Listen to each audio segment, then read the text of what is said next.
दोस्तों, आज मैं एक बात से आपको अवगत कराना चाहता हूँ और ये बहुत ही चिंता का विषय है।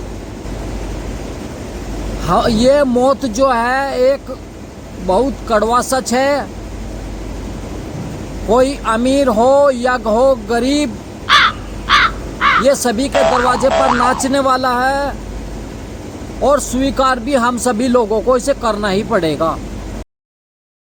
समय रहते हुए इस पर विचार विमर्श ना किया गया तो ये हमारे निजी जीवन के लिए एक बहुत बड़ा खतरा बन सकता है। और उन्हीं में से अपने कुछ विचार मैं अपने प्रकट करना चाहता हूँ एक वीडियो के माध्यम से। तो देखें ये वीडियो। अभी हमारे घर से कभी हमारा भाई नौजवान साथी चला गया, वो कैसे गया वो एक अलग मैटर, लेकिन हमारे बीच में ये मौत होगी तो हमने एक मुहिम चलाई कि मृत्यु भोज बिल्कुल नहीं देंगे। क्या मृत्यु भोज बंद होना चाहिए, नहीं होना चाहिए? हाथ खड़े कर दे।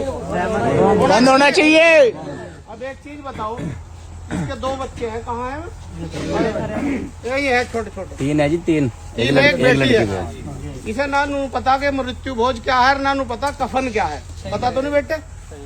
अभी हम सारे बुद्धिजीवी लोग हैं, सारे जितने यहाँ आए थे, सारे के सारे कपड़ा लेकर आए और वो थारी आंखों के सामने सारा कपड़ा जल रहा। अगर इतने जितने का आप कफन लेकर आए, अगर इतने पैसे लिफाफे में डाल करके इस परिवार को देते, क्या आप तो अपने बच्चे की वो फीस भर लेता, कॉपी किताब पेंसिल किताब या जूता खरीद लेता। अगर उस पैसे को वो नहीं रखना चाहता किसी कारणवश, तो किसी गरीब बेटी की शादी में कोई सामान दिलवा दे, अगर वहां भी नहीं देना चाहता तो हमारे मंदिर और आश्रम बहुत सारे हैं, उस पैसे को वहां दे सकते हैं।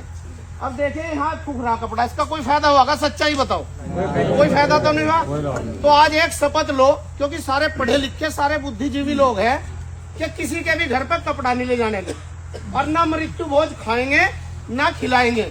छार वाले कांधी वालों के हाथ धुलवा दियो, बाकी के लिए चाय पापा मट्ठी और पानी का इंतजाम रखना जिस दिन पगड़ी हो। और मेरी सबसे प्रार्थना, मैं तो इस परिवार को, इन बच्चों को 500 रुपए से, क्योंकि मैं कफन नहीं ले जाता कहीं भी, मैं तो 500 रुपए से इन बच्चों का सहयोग कर रहा हूँ। ले बेटे, ठीक है जी, क्योंकि कफन हमारा वहाँ फूक जाए, उसका कोई फायदा नहीं हुआ। सबने सारे पैसे काट देना वहां से, कहीं पैसे जल ना जा, काट देना। कपड़ा क्यों है, वो नहीं पैसों का आया, कम से कम उसे भी तो बचा के इस परिवार की मदद करते। 3-4 दिन या चाहे भी कुछ होता, कुछ ना कुछ तो उस पैसे से करते ही है। तो मेरी सबसे हाथ जोड़कर प्रार्थना, चाहे सारे के सारे हाथ जुड़वा लो, मेरे पे पैर पकड़वा लो, लेकिन इस प्रथा को बिल्कुल बंद कर दो। क्योंकि मृत्यु मेरे घर पे भी होनी और मृत्यु आपके घर पे भी होनी, ना तो खाएंगे और ना खिलाएंगे। बताओ कोई एक दूसरे कुछ कह देगा? क्योंकि मेरे घर मरा, मैंने खिलाया नहीं, थारे यहाँ मरा है जी, थारे यहाँ मरा तो हमने खाया नहीं, बताओ क्या कह देगा? ये बिल्कुल है जी। तो इस बात का, जो छोटे छोटे बच्चे, जिस दिन हम मरेंगे उस दिन 1.5 से 2 लाख का खर्चा होगा। पता नहीं हमारे बच्चों के पास पैसे होंगे या नहीं होंगे। ये कर्ज मांगेंगे, 10 जने ना मना करेंगे, और कोई कर्ज भी देगा तो 10% से कम नहीं देने का।